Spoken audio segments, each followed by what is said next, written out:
Well, hello, everyone. This is the Exact Marketing Podcast. I'm here today with Lynn Agricola from Massachusetts.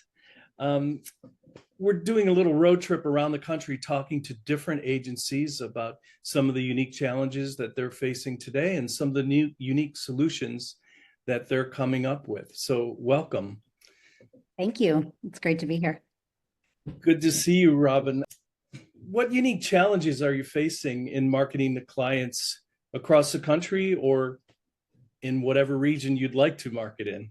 Yeah, sure. I mean, we work with clients across the country, and, really one of the biggest obstacles these days is just getting small businesses seen and heard amongst the clutter. So there's a lot of messaging happening. I don't know about you, but when I'm on social media and I'm scrolling, a huge percentage of my content is served to me by advertisers. Consumers have become very closed to advertising. It's almost like we're numb to it. We see it all day, every day. So that's been a challenge, just sort of like finding the creative strategy of, okay, how are we going to stop the scroll and get someone to sort of stop and pay attention to what we have to say? And a lot of that is through very personalized marketing strategies. So we're talking about really getting strategic with, retargeting people based on past engagement, Facebook pixel activity. But yeah, I think that's been the biggest challenge, is especially for small businesses. We're working with a very finite budget. We're not working with Fortune 500 companies. We don't have hundreds of thousands of advertising dollars. So how can we take a, $500 to $5,000 a month budget and use that to get our client really seen and heard by the right people at the right time? Totally agree. And these small businesses and complaints about being ad blind are rampant. And I also find, talking to some of the small businesses, if they decide to advertise, they want to be everywhere, and just drawing them back in and say, let's concentrate on one platform at a time. Yep. And we can be successful there and then add different platforms. So absolutely. That's, I think, a big challenge, is there's so many platforms, and the sort of like fear of missing out, where clients are like, well, we want to be on Blue Sky and X and Facebook and TikTok and Instagram, and like, whoa, like, let's stop. Let's really try to think about your target audience. Let's define your client avatars. Let's, figure out like where they are, and let's start there, rather than spreading yourself too thin, because you can't accomplish as much if you're trying to be everywhere at once. Exactly. It's almost a mantra, like, please believe me, please. Yeah. What has been your most successful client acquisition channel over the past year or since the pandemic? Sure. I would say it's a mix between the Meta advertising suite and Google Ads. It depends on the client, really. For a lot of our legal clients, Google Ads has generated the most business. So when we're tracking the lead through their CRM, from like the moment of acquisition through the sales cycle to the actual conversion, Google Ads is generating more business for our clients in the long run, for our legal clients. Mm-hmm. Facebook, however, is a better generator of like top of the funnel leads, where we're using like a lead magnet strategy, whether it's registering for a webinar or workshop, downloading a free ebook. Those are generating a higher quantity of leads that sort of get put into the system. But in terms of generating business, I would say Google Ads is probably the leader. Well put and well said. Love that. We had talked earlier about some of those distinct funnels: healthcare marketing, beauty and wellness, law firms. How do you balance scaling your agency with maintaining quality delivery and successful campaigns? Sure. We have a very lean team, and we're actually done growing. We're at a place where, I started this business to have better work-life balance.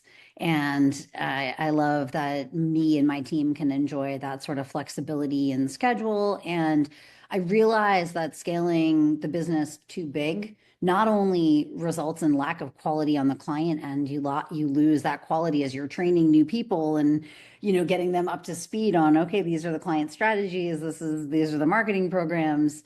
We're really happy with where we are. We've got 6 account managers and, several social media strategists and content curators that support us. And basically, I meet individually one-on-one with every single member of our team that's working with clients. We go through all ongoing campaigns. We brainstorm, we discuss, what's working, what's not, can we come up with any other ideas? So there is constant growth and evolution for each and every one of our client accounts, but we're also not accepting new clients at this moment. And like I said, our team is sort of at a point where we're like, we're good. Everyone's onboarded and up and running and happy. That's really incredible to hear, and a rarity as well. I love Yes. that. It kind of leads and answers into my next question, which was if you could solve one major bottleneck in how your agency operates, and it sounds like you've done that by not accepting new clients. Yeah, it's like at this point, with the agency structure, it's you only have so many man hours to give to clients, and your team only has so many hours to give to the business. So at this point, to bring in new clients, we wouldn't be able to service, it would sacrifice the quality of service that we're providing to our existing clients. And I fear that new clients incoming wouldn't be able to like receive the level of service that we pride ourselves on giving. So, right now I just want to focus on serving our existing clients the best that we possibly can. We are working on a course for small business owners because when I started, I started this business solo, 15 years ago, and it's grown and it's amazing how it's grown. But with growth and with staff and with benefits and salaries, expenses go up, our rates have gone up. Mhm. And what I'm finding is that the businesses that I started working with as a independent consultant, they can't afford us anymore. And I hate that. I want to be able to service that like small mom and pop who really needs to market their business in order to grow and stay afloat, but they can't afford to hire an agency, but they don't have the skills as an individual business owner. So we are developing a course for that particular audience where they would get access to some of our team's time. So that's sort of the direction that we're growing our business at this point, is to continue servicing our clients the way we are now, but to ultimately, probably in 2026, roll out this course that small business owners can enroll in. They can learn the skills that they need to market their business, and they can have some guidance from an expert team, but without that big price tag. Very interesting, and it seems like taking a page from one of those verticals you work in. Well, we both know which one that is. It's interesting to me that you bring that up because I had a new client last year who said, "We'll sign on with you as long as you teach me to know digital to the level you do." So we set him up with like 6 1-hour meetings. There was no charge for it. I don't know if we helped him or hurt him, Sure. but it was interesting to just, take a step back and try to teach somebody what you know, for them to apply to their business. So at this point, you're not interested in growing further. You're just interested in getting better. And Yeah, I mean, we've been working with not all of our clients have been on board with us since, 2015, but we have many clients. I would say a majority of our clients have been working with us for 6, 7, 8 years. fantastic. We have a great track record of client retention because we offer a personalized service. I'm sure you've had this experience, but how many marketing agencies are pulling a, canned strategy out of a box and saying, okay, this is what we're going to do, 2 social posts a week and 1 blog a month and 1 e-newsletter, and that's your program. That's a great starting point, but what happens when needs arise, when you're, oh my gosh, I have this opportunity to sponsor a local 5K. I need table drape and signage and, giveaways for the booth. That's where we're like, we can just slide into wherever you need us. We're a plug-in marketing team. We're going to address whatever marketing needs arise for you. We want to keep those clients happy. And like I said, they've been with us for so many years. And we appreciate that. And we're constantly, even like, we are never set it and forget it. We're never just like, this program's running great and they're getting lots of leads and let's just not touch it. It doesn't, even the most successful programs that we're running, we're still constantly evaluating results to, determine, okay, like we're going to let this ad campaign run for another week. It's still performing. Okay, we're going to keep it running. It's doing great. But as soon as it stops, kind of leaves its peak, we're right there to say, okay, what's next? Wow. It sounds like it's not only the old-fashioned relationship building, but it's also optimization. And Yes. Robin, do you play that role, or is there somebody in the agency who plays that crucial role of, that relationship strength and combining it with the reporting or analytics? Sure. So our account managers do all of the reporting and analytics and optimization. My role with that is, like I said, I'm meeting individually with each account manager on my team at least once a week to discuss their accounts, look over the metrics. So basically, I'm like quality control at the end of the day. And I've gotten to a point with the team where we're looking over their metrics, and I'm just like, yep, this is great, awesome. Keep on doing what you're doing. But it's always a great opportunity when, someone's like, oh yeah, this client's going to start a podcast. And we talked about, how can we market this podcast? And I'm like, oh yeah, well, this other account that I worked on years ago, this is how we did it for them. Let's pull some of the strategies from over there, implement them for this client, plus, the other ideas that we generate in our brainstorming sessions. So we have a lot of fun. I feel like our one-on-ones are a really valuable part of offering excellent client service.